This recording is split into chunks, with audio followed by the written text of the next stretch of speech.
James Mitchell, a 23-year-old chemist from Pennsylvania, drove up to Dolgeville, New York in February 1965 with Hetty Miller, a nurse, and Charles Bennett, a Harvard grad student. They were drawn to explore a cave that came with its own awkward punchline, Schroeder's Pants Cave, so named for the original explorer who literally burst the seat of his pants inside. Inside, they inched through claustrophobic crawlways named Lemon Squeeze, Z-Bend, and Gun Barrel. Then came a vertical shaft plunging about 75 feet into a dark chamber below. A steady torrent of ice-cold water fell like nature's own head shower, about 10 gallons per minute, soaking James as he clipped into his safety line and began his descent. Halfway down, his descent failed. His arm got pinned, his grip lost to the cold, and his body froze on the rope. Hetty and Charles pulled for 45 desperate minutes, muscles burning, minds racing. But the water drained James's strength too fast. Charles exited the cave to fetch help, leaving Hetty alone with the sound of dripping water in the black.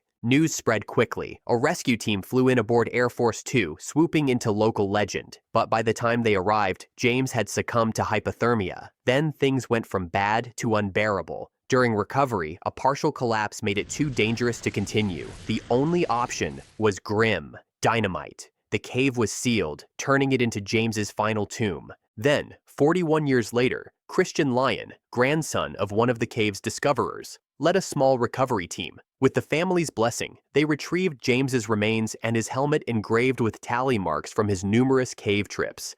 The helmet was a surprise, even after decades underground. James's death wasn't about rockfalls or wild animals. It was about cold water, darkness, and a rope that failed him. It sparked changes in caving protocols, gear standards, and rescue responses. The James Mitchell Award now honors young cave researchers in his name, but there's no hero, just tragedy in silence. October 2007, at Tam Nam Talu Cave in Khao Sok National Park, Thailand, a group of 9 entered midday, European tourists and 2 Thai guides, including a local boatman. The forecast seemed fine, but upstream several hours of heavy rain had already saturated the cave system. The cave trip usually flows downstream, but in this case, water level shot from about 50 centimeters to 10 meters in minutes. The group had no warning. Among them was a 10-year-old German boy, a Swiss family, the boatman, 2 guides, and 1 British couple, Helena and John Cullen. Helena survived, the others did not. She later described the cave going from pristine tourist backdrop to horrifying chaos. Water rushing in, tourists dragged away, a roar inside a limestone tube. She clung to a ledge for 16 hours, exhausted, soaked, terrified. John had helped her up. Then he slipped and vanished into the torrent, never to be seen again. She would be the sole survivor. Amid magnesia green rock walls and bat guano, 8 people drowned. No heroic rope rescue, just raw force of flooding and 1 young woman stuck alone in the dark. After the tragedy, park officials closed the cave each rainy season and posted warning signs in Thai and English. The province governor ordered closures and national park rangers were given authority stop tours, but those signs didn't always stop the tours, particularly when money and tourists are involved. Fast forward to August 6, 2024. Despite the official closure, June through November each year, a tour company led 22 tourists and 2 guides into the cave anyway. Again, the weather above seemed fine, though recent upstream rain was ignored. Late in the afternoon, as the group exited, a flash flood struck. Tourists scrambled to safety, but one guide, 37-year-old Pongyos Kurdi, drowned helping others. His body was recovered overnight while the rest were evacuated, some with minor injuries. Park officials quickly vowed legal action against the tour company for violating seasonal closures. Yet again, reality dimmed signage. Locals and operators quietly resumed tours once seasons changed. This case shows how fragile those warnings can be. Clear signs and seasonal bans can't hold up when risk is minimized. Only Helena came out alive. Everyone else vanished into the darkness of that tunnel.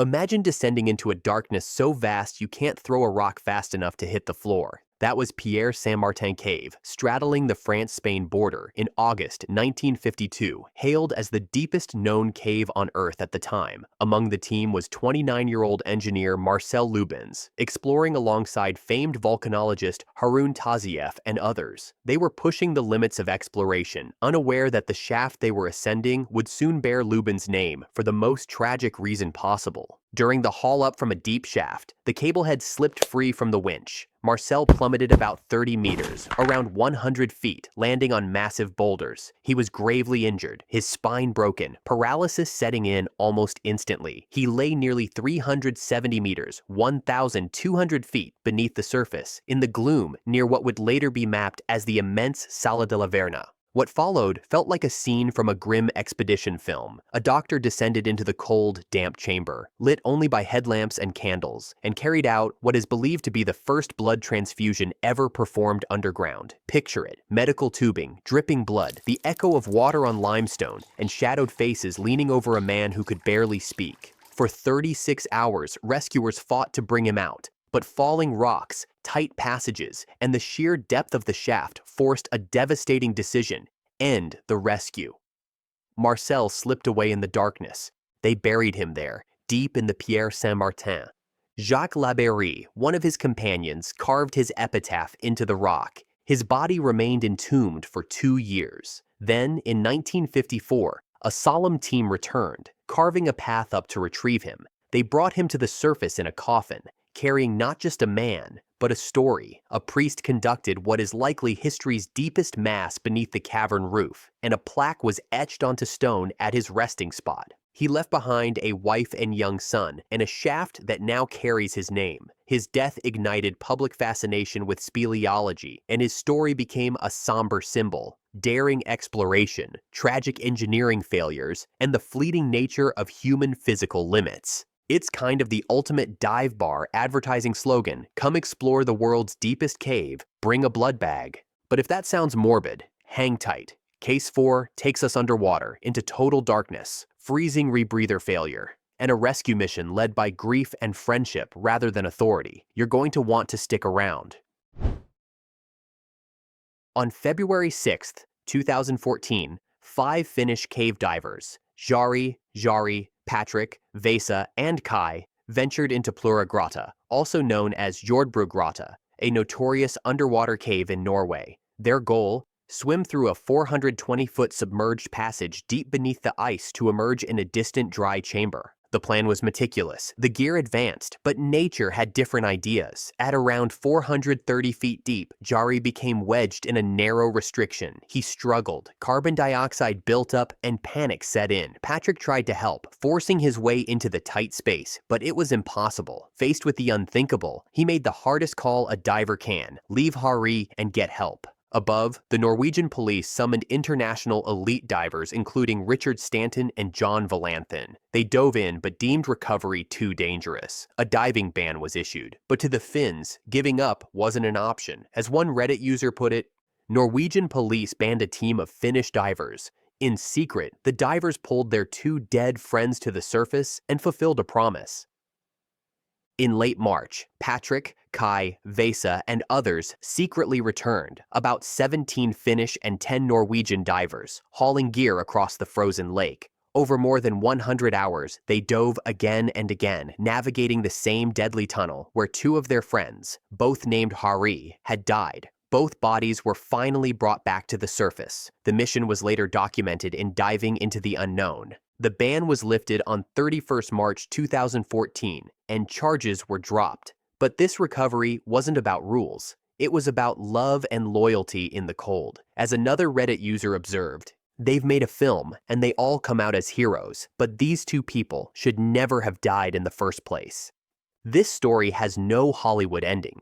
There's grief, regret, and a thin line between courage and recklessness. It raises the question: how far would you go to keep a promise to a friend? For these divers, it meant entering the dark one last time.